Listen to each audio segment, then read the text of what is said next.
আসসালামু আলাইকুম everyone, welcome back to my channel H and K কিচেনে আপনাদের সবাইকে স্বাগতম। আজকে আমি আপনাদের তৈরি করে দেখাবো অসম্ভব মজাদার এবং পারফেক্ট একটি বিফ বিরিয়ানির রেসিপি। আমি আশা করছি আপনাদের কাছে এই বিরিয়ানির রেসিপিটা ভালো লাগবে। চলুন দেখে নেওয়া যাক কীভাবে এই মজার বিরিয়ানিটা তৈরি করতে হয়।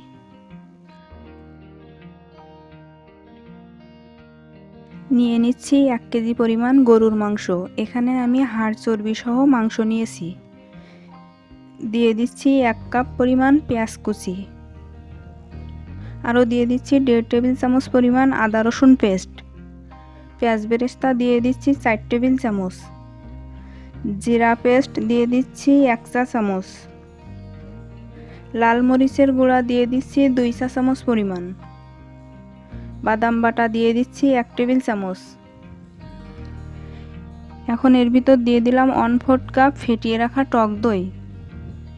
এখন এর ভিতর দিয়ে দিচ্ছি 3 টেবিল চামচ পরিমাণ বিরিয়ানির মশলা। দিয়ে দিলাম স্বাদমতো লবণ।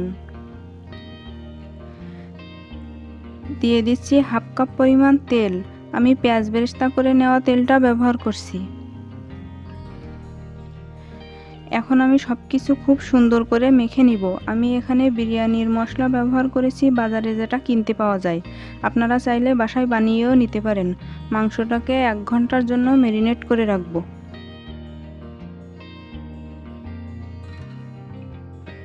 1 ঘন্টা পর চুলায় একটি প্যান বসিয়ে ম্যারিনেট করা মাংস ঢেলে দিচ্ছি।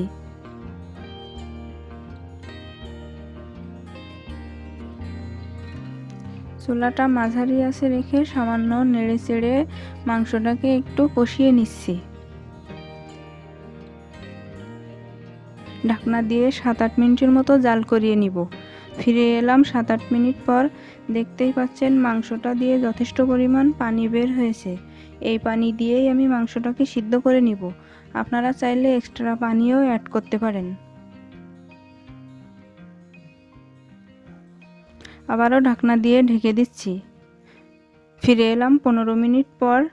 আপনারা দেখতেই পাচ্ছেন মাংসটা প্রায় সিদ্ধ হয়ে এসেছে, হয়তোবা বুঝতে পারছেন। আমি অফ ক্যামেরাতে চেক করে নিয়েছি, তবে মাংসের অতিরিক্ত ঝোলটা টানিয়ে নিতে হবে। তেলটা উপরে উঠে আসলে বুঝতে হবে এটা হয়ে গেছে, কারণ আমাদের মাংসটাকে একদম ভুনা ভুনা করে চুলা থেকে নামিয়ে নিতে হবে। কোনো প্রকার ঝোল থাকবে না, জাস্ট মশলাটা যখন লেগে লেগে আসবে এ পর্যায়ে চুলা থেকে নামিয়ে নিতে হবে। এবার আমি চালটা রেডি করে নিব। নিয়ে নিচ্ছি 3 কাপ পরিমাণ কালো জিরা পোলাও চাল। এখানে আপনারা বাসমতি চালও নিতে পারবেন, আমি পোলাও চালটা নিয়েছি। এর মধ্যে পানি দিয়ে ভালো করে ধুয়ে নিব এবং পানিটা ঝরিয়ে নিয়ে একটা স্ট্রেনারের উপরে নিয়ে নিব। বিরিয়ানির চালটা রান্নার প্রায় 10-15 মিনিট আগে ধুয়ে এভাবে পানিটাকে ঝরিয়ে নেবেন, তাহলে বিরিয়ানিটা ঝরঝরে হবে। চুলায় আমি একটা প্যান বসিয়ে তার ভিতর তেল দিয়ে দিচ্ছি 3 টেবিল চামচ পরিমাণ। দিয়ে দিচ্ছি পানি ঝরিয়ে রাখা চাল।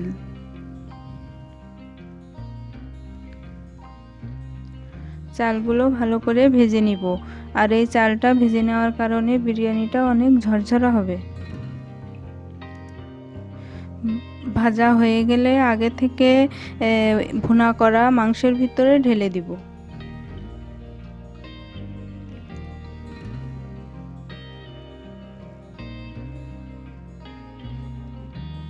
এবার আমি চাল এবং মাংসটা ভালো করে নেড়েচেড়ে মিশিয়ে নিব। আপনারা দেখতেই পাচ্ছেন আমার মিশানো হয়ে গেছে। এ পর্যায়ে আমি দিয়ে দিব কাঁচামরিচ। আবারও নেড়েচেড়ে খুব ভালো করে মিশিয়ে দিচ্ছি।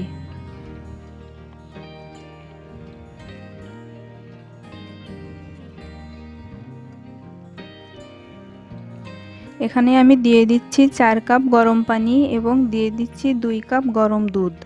আমি এখানে 3 কাপ চালের জন্য পানি ও দুধ মিলিয়ে 6 কাপ নিয়েছি। অনেকে 1 কাপ চালের জন্য 1.5 কাপ পানি ব্যবহার করে, তো সেক্ষেত্রে কিন্তু চালটাকে ভিজিয়ে রাখা হয় 15 মিনিটের জন্য।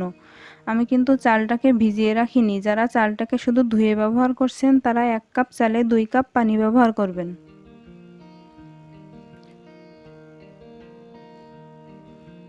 এখন আমি দিয়ে দিচ্ছি স্বাদমতো লবণ, দিয়ে দিচ্ছি 1 টেবিল চামচ বাদাম, দিয়ে দিচ্ছি চিনি 2 টেবিল চামচ, আর দিয়ে দিলাম বিরিয়ানির মশলা 1 টেবিল চামচ। এবার সব কিছু একত্রে খুব ভালো করে মিশিয়ে নিব। এবার ঢাকনা দিয়ে ঢেকে 7-8 মিনিটের জন্য রান্না করে নিব। ফিরে এলাম 7-8 মিনিট পর। এবার এটাকে খুব ভালো করে নেড়েচেড়ে মিশিয়ে নিতে হবে। এ পর্যায়ে আমি দিয়ে দিচ্ছি কেওড়া জল 1/2 চা চামচ পরিমাণ,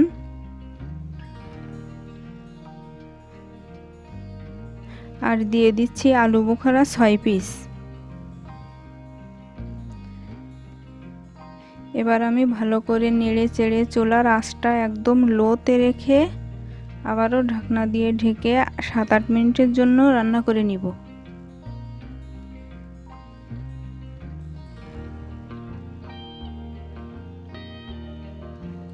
ফিরে এলাম 7-8 মিনিট পর। আপনারা দেখতেই পাচ্ছেন আমার বিরিয়ানিটা কতটা ঝরঝরা হয়েছে এবং কতটা পারফেক্ট হয়েছে।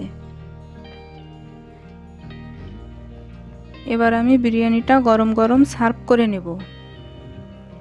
তো তৈরি হয়ে গেল খুবই মজাদার এবং স্পেশাল বিফ বিরিয়ানি। আমার খুব পছন্দের এই বিরিয়ানিটা, আশা করছি আপনাদেরও ভালো লাগবে। ভালো লাগলে অবশ্যই আমার চ্যানেলটি সাবস্ক্রাইব করবেন। সবাই ভালো থাকবেন। আল্লাহ হাফেজ।